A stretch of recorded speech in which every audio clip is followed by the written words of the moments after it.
সব পারো, মানে নাচ জানো, হ্যাঁ তুমি করেছো চারুকলা, তুমি খুব কিছুটা ভালো আঁকতে maybe। জানো, অভিনয় জানো, যেহেতু তুমি প্রাচ্যনাট্য কোর্স করেছো, নিশ্চয়ই গানও জানো। একটু না কি আমি গুনগুন গানটা করে পারি গানটা না, আমি শুনবে? গানটা বাদে বাকি সব পারি, তুমি যা বলবা কি দুঃখজনক। সবকিছু। তুমি যদি এখানে বলো তোমার সাথে মারপিট করতে, সেটাও সেটাও সম্ভব। সেটাও আই ক্যান।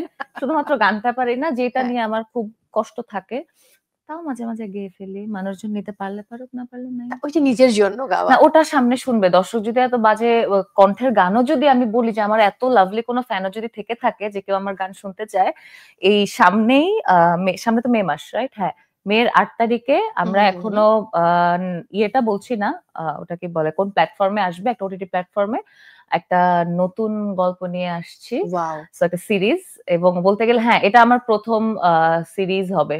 কারণ আধুনিক হোটেল, আধুনিক বাংলা হোটেল। হ্যাঁ বাংলা হোটেল কিন্তু it's a different kind of ইয়ে ছিল, যে জাস্ট 3টে এপিসোড এবং হ্যাঁ, 3টে এপিসোডে 3টা তিনটা গল্প। আলাদা গল্প। বাট এই প্রথম এতগুলো আহ, মানে ইয়ে এপিসোড। ধরে, এপিসোড ধরে নিজেকে টানা, নিজের ক্যারেক্টারটাকে টেনে আনা, এবং ওখানেও সব ওয়াও ওয়াও অ্যাক্টরসরা ছিল। লাইক আমার সাথে পেয়ার আপে ছিল পার্থ শেখ, বাহ। তারপরে শ্যামল মাওলা, তারপরে মীর রাব্বি ভাই, সেন্টু ভাই। সো ওখানে অনেক জোস জোস অ্যাক্ট্রেসরা ছিল।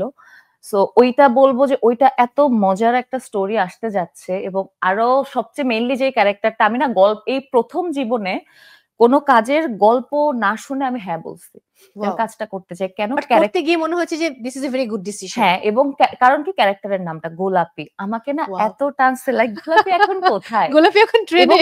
এবং গল্পটাও আমি না, বলবো যে গোলাপি এখন দর্শক, ক্যাফে লেবের সেটে। হ্যাঁ, এবং দর্শকরা এটাই না ফিল পাবে যে আসলেই গোলাপি এখন কোথায়। গল্পটা পুরোটা সবকিছু হচ্ছে গোলাপির জন্য, এবং আমি সেই গোলাপি। মানুষজন আমাকে এবং যে গানটা বললাম গোলাপীর কণ্ঠে, গানও সবাই দর্শকরা শুনবে। জাস্ট মের 8 তারিখে হয়তো বা আমরা আমাদেরকে দেখা যাবে। অবশ্যই চোখ কান খোলা রাখতে হবে যে কোন ওটিটি প্ল্যাটফর্মে সেটা আসলে সেটা রিলিজ আমি হচ্ছে। জানিয়ে দিব, সে জানিয়ে দিবে নেক্সট নিশ্চয়ই। এপিসোডেই হ্যাঁ, হতে পেজ পারে। পেজ ফলো করতে হবে। রায়হান রাফি, শিহাব শাহিন একসাথে দুজনের কাজের অফার পেলে কার কাজ হাতে নেবেন? যে ক্যারেক্টারটা আমার দেখে মনে হবে যেটা আমি করার জন্য যোগ্য, আর আমার নিজের ইনার ফিলিংটা কাজ করবে, এবং কো আর্টিস্ট, হুম হুম গল্প, হুম। ডিরেকশন দুজনেই দুর্দান্ত ডিরেক্টর, এখানে কোনো বলার কোনো জায়গাই নেই। সো দুজনই আমার আমার থেকে, কারণ যেহেতু আমি ডিরেক্টর টাইপস আর্টিস্ট, সো দুজনই আমার এন্ড থেকে খুব ওইটা কি বলে, হুম লাইক হুম। অ্যাক্টিংটা বের করতে পারবে বলে আমি বিলিভ করি। অল্প সময়ের ক্যারিয়ারে বড় বড় সুযোগ পেয়ে যাচ্ছেন কি, কি মনে হয়? আহ না, নট অ্যাকচুয়ালি। আমি মনে করব এটা আমার, হ্যাঁ কিছু ব্যাপার তো লাক ফেভার করার একটা ডেফিনেটলি। ব্যাপারই থাকে, বাট আমি বলবো আমার হার্ড ওয়ার্কও এখানে একটা বড় ফ্যাক্ট। অবশ্যই। এবার আমি এবং ভালো করি কি খারাপ করছি আমি জানি না, বাট আই এম ওয়ার্কিং।